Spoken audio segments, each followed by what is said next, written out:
federal government has started collecting defaulted student loan payments from millions of people. This comes after a 5-year hiatus on those payments. Borrowers in default can either make a monthly payment, enroll in an income-based repayment plan, or sign up for loan rehabilitation.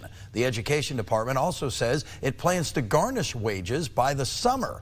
That could affect Social Security retirement checks as well. The White House says the move is needed, while others say this can be devastating for families. Borrowers are already struggling with rising costs in the economy, groceries, rent, childcare. This just couldn't come at a worse time. Unsustainable, unfair, and a huge liability for American taxpayers. Debt cannot be wiped away. It just ends up getting transferred to others. The White House says less than 40% of borrowers are up to date on repaying their loans. And if you are one of those borrowers paying back loans, we're working for you here tonight. These loan collections will be playing out in the next couple of weeks. It's important to know your options. Joining me now is Jenerette, the Executive Director of Financial Aid at Cedarville University. Thank you so much for joining us here tonight. Can you start by explaining what a defaulted loan is and which student loan borrowers should be paying attention to this collection? Yeah, defaulted loans simply means you haven't been making payments over many, many days.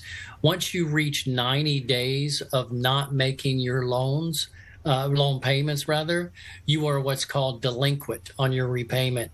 Once you get up to 270 days, you go into default status. That goes on your credit report, and it's an uphill climb from there.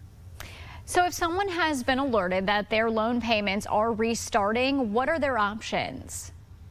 Their best option is to contact their federal loan servicer. Since we've had direct lending back in 2010 when we entered into the phase of Obamacare, the Treasury Department, federal government, they now make student loans. And so when you go to repay these loans, who do I pay? It used to be if you borrowed from a bank or a nonprofit corporation, you would pay them back.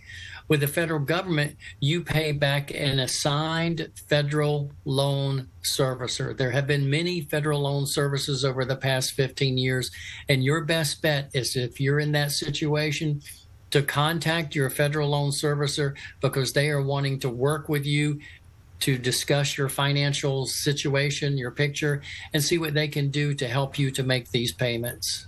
Yeah, there has been a lot of talk about garnishing wages and withholding benefits. Is that something that you think is likely? How would that even work? I think it is likely. I would call that involuntary collections. And so for some, let's say they have a tax credit, a tax refund coming to them, that could be taken away.